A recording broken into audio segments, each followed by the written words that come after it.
ವಿಶೇಷವಾಗಿ ಈ ವಿಡಿಯೋ ಬಂದು ನಮ್ಮ ಕಲ್ಯಾಣ ಕರ್ನಾಟಕ ಭಾಗದ ಆಸ್ಪಿರೆಂಟ್ಸ್ ಮತ್ತು ಧಾರವಾಡದಲ್ಲಿ ಯಾರೆಲ್ಲ ಸ್ಪರ್ಧಾತ್ಮಕ ಪರೀಕ್ಷೆಗೆ ಓದ್ತಾ ಇದ್ದೀರಾ ನಿಮ್ಮೆಲ್ಲರನ್ನ ಕುರಿತು.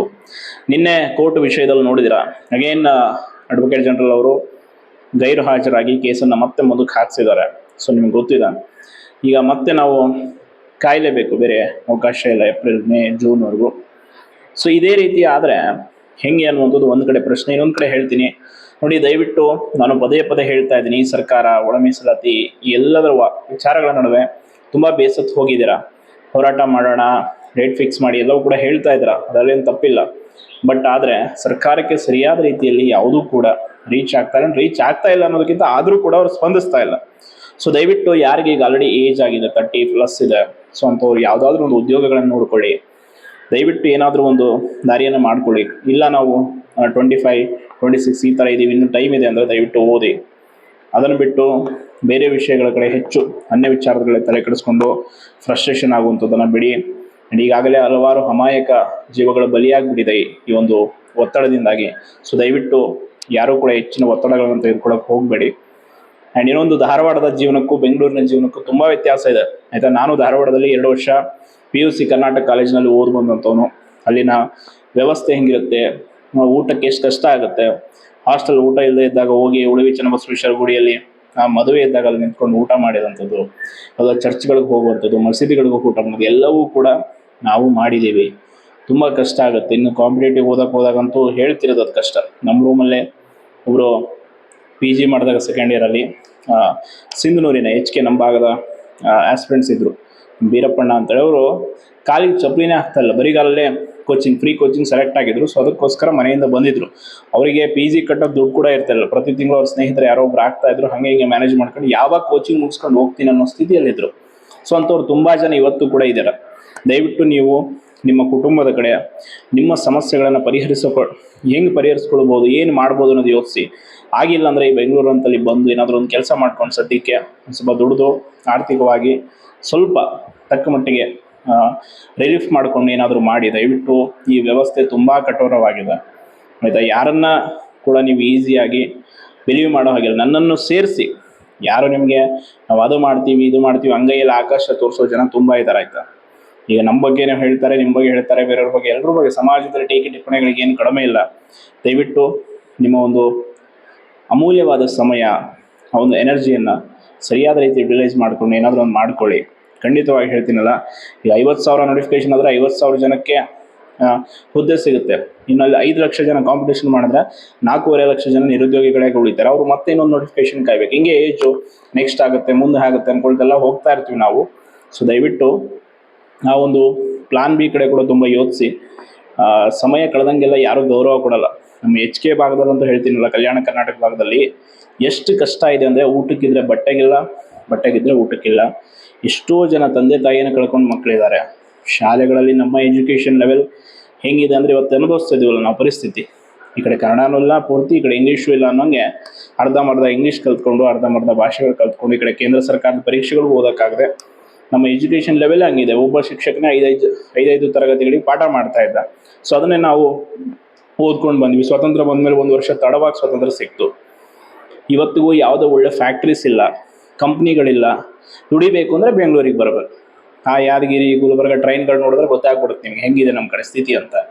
ನಮ್ಮ ಮನೆಯಲ್ಲಿ ಸೊಸೈಟಿ ಹಕ್ಕಿನೇ ಗತಿ ಊಟಕ್ಕೆ, ತುಂಬ ಕಷ್ಟ ಇದೆ. ಹುಸೇನಪ್ಪ ನಾಯಕ್ ಸರ್ ಅಂತವ್ರೆಲ್ಲೋ PSI ಆದರು. ಸೊ ಅವ್ರು ಹೇಳ್ತಾರೆ, ಕೇಳಿ ಹಲವಾರು ಬಾರಿ ಹೆಂಗಿದೆ ಸ್ಥಿತಿಗತಿ. ಅವ್ರ ತಾಯಿ ತರಕಾರಿ ಮಾರ್ಬಿಟ್ಟು ಓದಿಸಿ PSI ಮಾಡಿದ್ರು. ಅವ್ರು ಪ್ರತಿ ಬಾರಿ ಯಾರಾದರೂ ಹೋಗಿ ಭೇಟಿಯಾಗಿ ನೀವು ಅವ್ರ ಹತ್ರ ಫೋಟೋ ತೊಗೊಳ್ಳೋದು, ಸೆಲ್ಫಿ ತೊಗೊಳ್ಳೋದು, ಸ್ಟೇಟಸ್ಗಳು ಇಡೋದನ್ನೆಲ್ಲ ನೋಡಿದ್ರೆ ಬೈದ್ಬಿಡ್ತಾರೆ. ಏನು ಮಾಡ್ತೀರ ಅದನ್ನೆಲ್ಲ ತೊಗೊಂಡು ನೀವು ಏನಾದ್ರು ಮಾಡಿ ಅಂತ. ಅದಕ್ಕೆ ದಯವಿಟ್ಟು ಜೀವನದಲ್ಲಿ ಯಾವುದರ ಮೇಲೂ ಕೂಡ ಅತಿಯಾದ ಒಂದು ಅಂಧಭಕ್ತಿ, ಅಂಧಶ್ರದ್ಧೆ ಬೇಡ. ಬದಲಾಗಿ ಇನ್ನಾದರೂ ಸಮಯ ಕಡಿಮೆ ಉಳಿದಿದೆ. ಸೊ ದಯವಿಟ್ಟು ಸೀರಿಯಸ್ ಆಗಿ, ನಾನು ಹಾನೆಸ್ಟಾಗಿ ಹೇಳ್ತೇನೆ, ನೋಟಿಫಿಕೇಷನ್ ಅಂತೂ ಅವರು ಸತ್ರು ಮಾಡೋ ಹಾಗೆ ಕಾಣ್ತಾ ಇಲ್ಲ ಆಯಿತಾ. ಪರಿಸ್ಥಿತಿ ಹಾಗಿದೆ. ನೀವು ಹೋರಾಟ ಮಾಡಿದ್ರು ಭರವಸೆ ಕೊಡ್ತಾರೆ, ಮುಂದೇನೋ ಹೇಳ್ತಾರೆ, ಕಳಿಸ್ತಾರೆ, ಇಲ್ಲ ಅವರೇ ಹೋಗಿ ಮತ್ತೆ ಕೋರ್ಟಿಗೆ ಸ್ಟೇ ಮಾಡಿಸ್ತಾರೆ, ಅಂಥವ್ರು ಕೂಡ ಇದ್ದಾರೆ. ಸೊ ದಯವಿಟ್ಟು ಈ ವ್ಯವಸ್ಥೆ ತುಂಬ ಅಂದರೆ ತುಂಬ ಸ್ವಾರ್ಥವಾಗಿದೆ. ದಯವಿಟ್ಟು ಸ್ವಾರ್ಥಕ್ಕೆ ನೀವು ಬಲಿಯಾಗದೆ ನಿಮ್ಮ ಮನೆಯವರನ್ನು ಸಾಕುವಷ್ಟಾದರೂ ಅಟ್ಲೀಸ್ಟ್ ಒಂದು ಕೆಪಾಸಿಟಿಯನ್ನು ಬೆಳೆಸ್ಕೊಳ್ಳಿ.